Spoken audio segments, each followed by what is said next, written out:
We haven't seen that, but it was a little different this time because it was a fighter that fought here 3 weeks ago. So I'm curious, did that trigger any kind of added protocol or anything different that had to be done? It's going to happen. If you look at how many fights we've been pulling off with how many fighters, very few people, including my staff, everybody have tested positive. So people are going to test positive. Yeah. We said that day one. It's going to happen. I think the question was because he fought here a couple weeks ago. Obviously, he would have been negative at the time or wouldn't have been able to fight. But does that make you do anything different, or there added steps? It means he went somewhere in between then and now, and he picked it up. Fair enough. Fight Island is now all official. The fights are official. Curious, if we were into a situation like this in Fight Island, are there late replacements available? Is there a way to have people switch out there? No. No. We're making sure that everybody that goes over to Fight Island is negative. We're going to make sure everybody's tested and tested and tested and tested. Nice. When do the fighters start getting to Fight Island? I'm curious, is it just a typical like Tuesday arrival for a Saturday fight, or do they got to get there sooner? What's the plan? Off the top of my head, I don't even know. I'm doing a bunch of traveling the next few weeks too, so I'm going on like the 5th. I'll get there the 5th, and I don't know what they have planned. The team has that all mapped out when everybody will get there and how that's all going to go. You had a big, bunch of bout announcements yesterday. I think one big one that's out there that we don't know yet is Adesanya and Costa. Everybody's looking forward to that fight. What can you tell us on the update of what's going on with that one? Well, there really isn't an update on that one. I was talking to Megan O'Leary, and I was laying out how champions are fighting number one contenders right now, like all across the board, which is cool. And, the fights that we have lined up for this summer are awesome. August is ridiculous. August is insane. And then you know how that usually works out as we end the year going into the fall. There's always killer fights going into the fall too. So, I mean, with all the madness that's going on in this world right now, this thing is just it's so good right now. Everything is so good right now in the UFC world. Is it delay with them? Is it like contractual stuff, like getting it done? I mean, that's the fight to make, right? That's the fight everybody wants to see. What? Adesanya. Oh, yeah. No, that fight's happening. Yeah. Fair enough. Habib took to Instagram yesterday, teased he's got big news coming. We know the unification fight is supposed to happen. Is there an update, or is that what he's teasing? Do we have a plan? I have no idea what he's doing. But, yeah, he's fighting. He'll be fighting this fall. Fair enough. And that'll be the Gaethje fight? Yes. Absolutely. And last one I wanted to ask you was John Jones. It's been a couple weeks since he kind of said he wanted to give up the belt. Have you guys made a decision on what you want to do at 205, what the direction is at 205 right now? No. Nothing yet. Hey, Dana. Did you see yesterday Mike Perry posted a video of himself with a bloodied hand? Yeah. Is that fight still on? It's old. Okay. Yeah, that's an old video. He was just playing tricks on us? Yeah. Cool. With The Ultimate Fighter, you're talking about bringing it back. Reality TV sort of moved on over the past few years. Are you looking to bring it back more like the Contender Series, how it was originally? Are you going to do any tweaks to that? The Ultimate Fighter? Yeah. Yeah, The Ultimate Fighter will be tweaked and be a little different, but listen, it was a good formula. You know, if it ain't broke, don't fuck with it. Earlier this week, we saw another MMA promotion made layoffs to their staff. No one wants to see people laid off, but does that make you feel vindicated about how hard this actually is and how people aren't giving you enough? No, I know how hard this is. Believe me. I told you guys, most of you have known me for a very long time. Whether you like me, you hate me, you don't agree with me, you agree with me. When I come out and tell you something's the hardest thing that I've ever done, this is the hardest thing I've ever done. And you know, there were a lot of powerful forces battling against us for it not to happen. And I don't wish that on anybody. I know everybody, you know, thinks that I hate all these. I don't hate all these other groups. All these other groups need to survive for this thing to work for everybody. And, you know, people getting laid off and losing their jobs. And no, I don't wish that on anybody, ever. This is somewhat of a depressing question, but the COVID numbers are sort of going up across the country. Do you guys have a contingency in plan if there's another lockdown later this year? Yeah, I told you guys going into this thing, I'm always thinking about what's next. And one of the frustrating parts about this whole thing is, you know, 4 months, I keep telling the story. I was telling it again this morning. 4 months ago, I could have told you anything about this business, where we were going, what was going to happen. I don't know. I don't know now. So all I do is sit around and strategize and try to plan. And I'm planning for a second shutdown, that it will happen again. I'm always thinking about the worst. What's the worst thing that it's like when you hear these guys talking about when they train, they like to put themselves in the worst positions they could possibly be in. You know, that's how I look at this business too. What is the worst position we could possibly be in?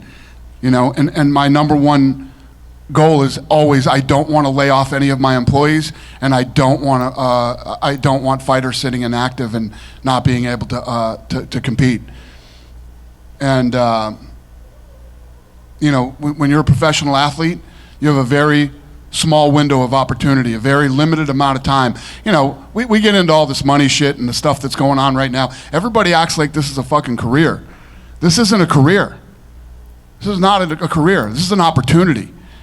Anything can happen at any given moment. Knee can blow out, you're back, you're this, you're that. COVID-19, you know, who the hell knows what is coming down the pipeline.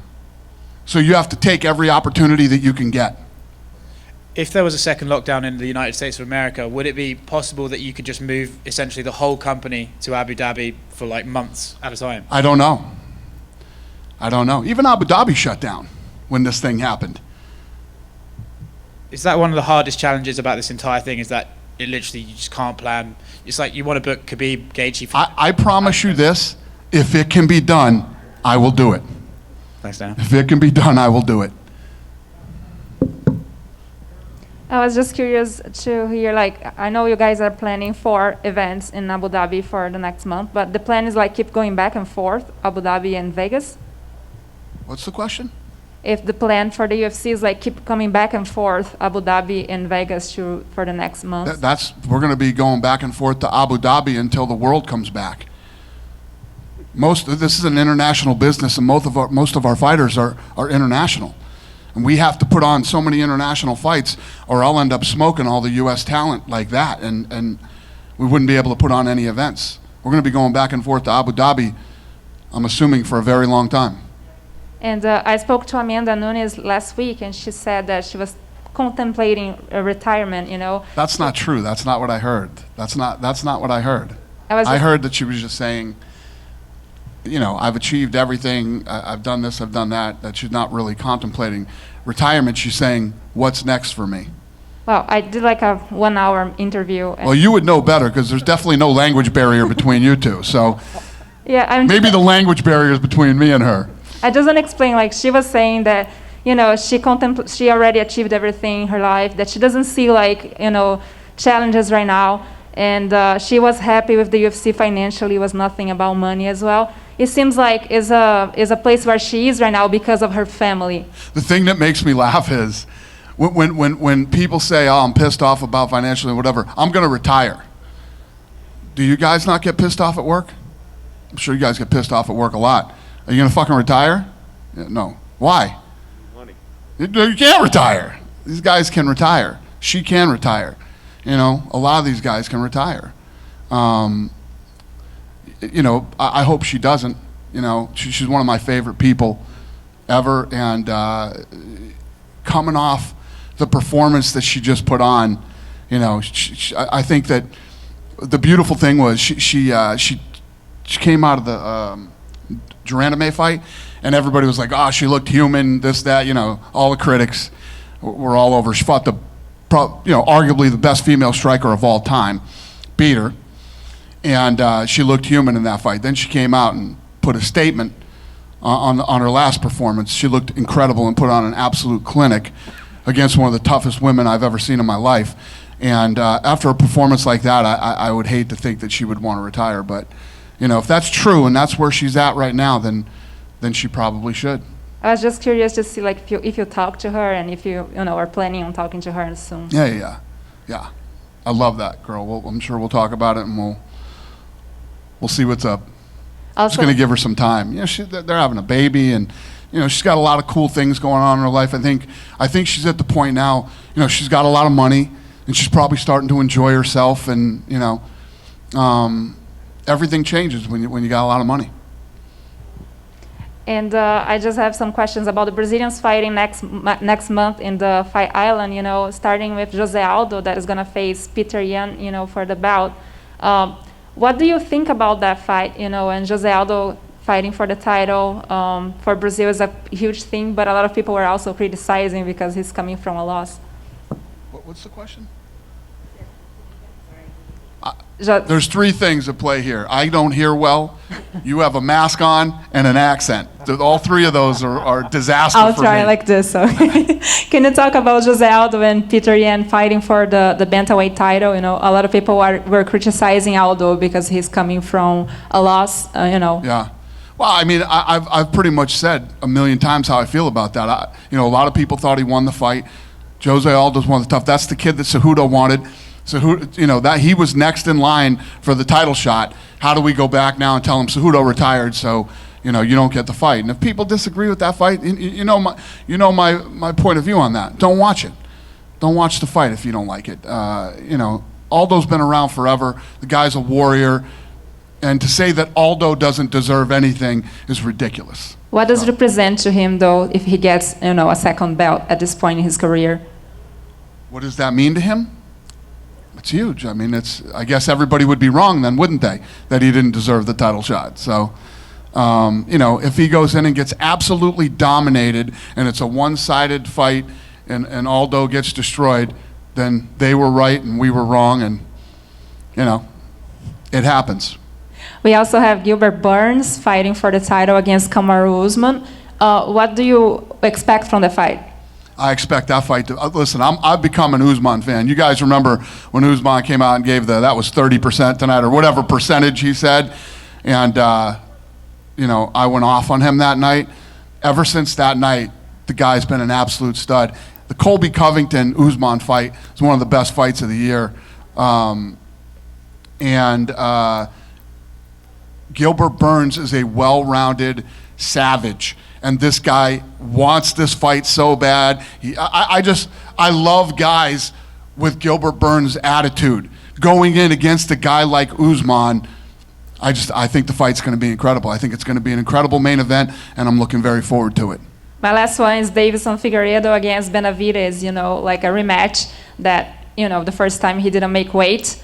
Are anything in place to make sure that he's going to wait this time? I mean, there's only so much we can do to make sure that somebody's coming in on what we weigh them. We stay on top of them. We make sure that if they need help, they're connected with the UFC Performance Institute and getting help from them. If they need help with food, we got Trifecta.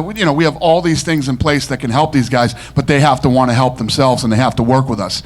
And the only thing to do in this position was to make this fight again.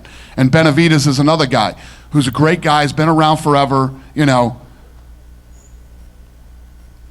The decision was to do the fight again. And so hopefully everything goes right this time. Thank you. Thank you.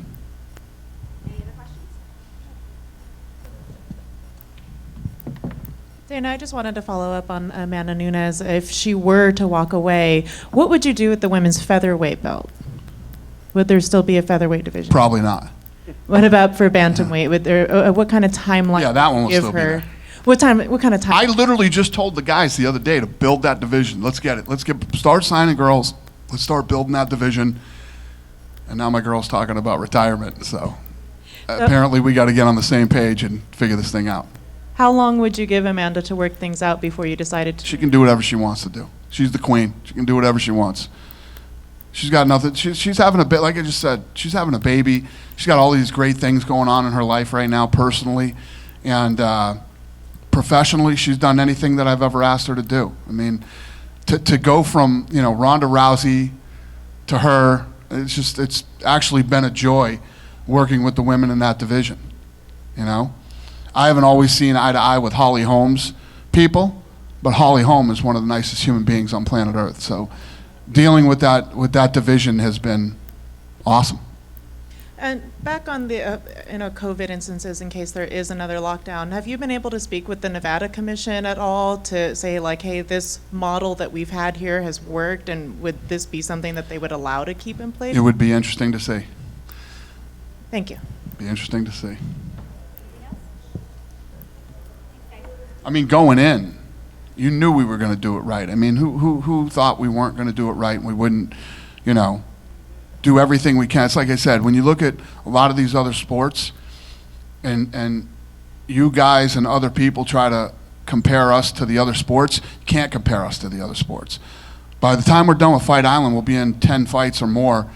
These guys haven't even put on a game yet. You know, look at how safe it's been done.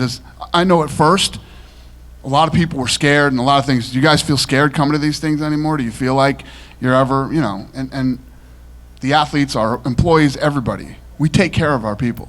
You know, I know that there's always the thing about, you know, oh, we don't make enough money. That shit's going to go on forever. Forever long I'm here, and then long after I'm gone, there's going to be shit about nobody makes enough money. But nobody can ever say that we don't take care of our people, from, you know, whether it's you guys, the commission, our employees, the fighters, corners, whoever it is. We're going to make sure that everybody that comes to a UFC event is safe.